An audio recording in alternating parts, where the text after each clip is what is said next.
राज्यातील तब्बल 2 कोटी विद्यार्थ्यांच्या आरोग्याशी संबंधित एक मोठा आणि महत्त्वाचा निर्णय घेण्यात आलाय। अन्न आणि औषध प्रशासन आयुक्त तुकाराम मुंढे यांनी शाळांच्या परिसरात विकल्या जाणाऱ्या जंक फूडवर निर्बंध आणण्याचा निर्णय घेतला। त्यामुळे आता शाळेच्या मुख्य प्रवेशद्वारापासून 50 मीटर परिसरात जंक फूड आणि अनारोग्यकारक खाद्यपदार्थांची विक्री करता येणार नाहीये। राज्यातील 1,08,000 शाळांमध्ये या संबंधित नवे नियम लागू होणार आहेत। विद्यार्थ्यांच्या आरोग्याच्या दृष्टीने हा निर्णय किती महत्त्वाचा आहे पाहूयात यावरचा स्पेशल रिपोर्ट।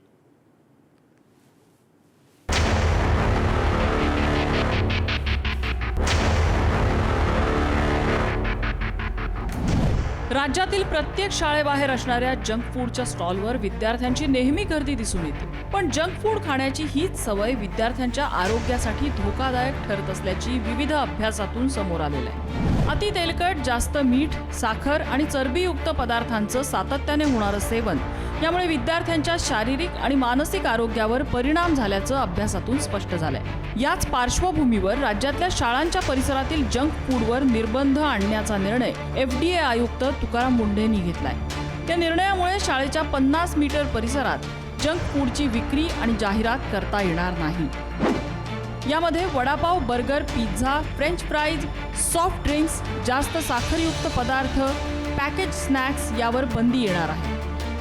FDA आयुक्त तुकाराम मुंढे यांनी घेतलेल्या या निर्णयावर पालकांनी समाधान व्यक्त केलं। चांगलं झालं, कोणीतरी असं धाडस दाखवलं। आजपर्यंत असं कोणी धाडस दाखवलं नव्हतं आणि तुकाराम मुंढे साहेबांसारखे असे अधिकारी बरेच आले पाहिजे, जेणेकरून असे धाडसी निर्णय घेतले जातील आणि आमच्या मुलांच्या आरोग्यासाठी आणि सगळ्यांच्या आरोग्यासाठी ते खूप चांगला निर्णय घेतलेला आहे त्यांनी। Canteens are not clean, so चांगला निर्णय आहे। कारण का मुलं पण काही काही जंक फूड खाऊन येतात, सो चांगला स्टेप घेतलेला। FDA ने लागू केलेले हे नियम केवळ रस्त्यावरचे विक्रेते किंवा जाहिरात यांच्यासाठीच नाहीत, तर शाळेतील कॅन्टीन, मेस, मध्यान्ह भोजन पुरवठादार आणि अन्न व्यावसायिकांना सुद्धा लागू असणार आहे। विद्यार्थ्यांना पौष्टिक आणि सुरक्षित आहार मिळावा हा या निर्णयामागचा मुख्य उद्देश असल्याचं FDA आयुक्त तुकाराम मुंढे यांनी स्पष्ट केलं। शाळांमधील कॅन्टीन, टकशॉप, मध्यान्ह भोजन केंद्र ज्याला मिड डे मील स्कीम आपण इम्प्लिमेंट करतो ते, वसतिगृहातले स्वयंपाकगृह आणि सर्व अन्न पुरवठादार जे आहेत वैद्य यांचा परवाना आणि नोंदणी अनिवार्य आहे। म्हणजे काय, शाळेमध्ये जे कॅन्टीन असेल किंवा जे मिड डे मील स्कूलमध्ये जे प्रोव्हाइड करतात ते असतील किंवा अंगणवाडीमध्ये जे कॉन्ट्रॅक्टर असतील यांना हे फक्त फसाई लायसन्स असणारेच असू शकतात। जर नसतील तर त्यांना लायसन्सवालेच अपॉइंट करावे लागतात।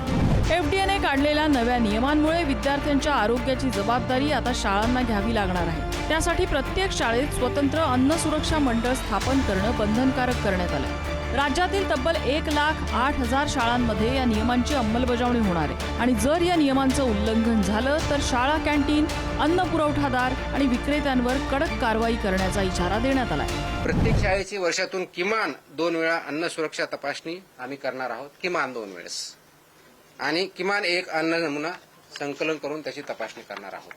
तर ह्या ऑर्डर आम्ही ऑलरेडी आमच्या विभागाला दिलेल्या आहेत आणि त्याचं इम्प्लिमेंटेशन आपण करणार आहोत।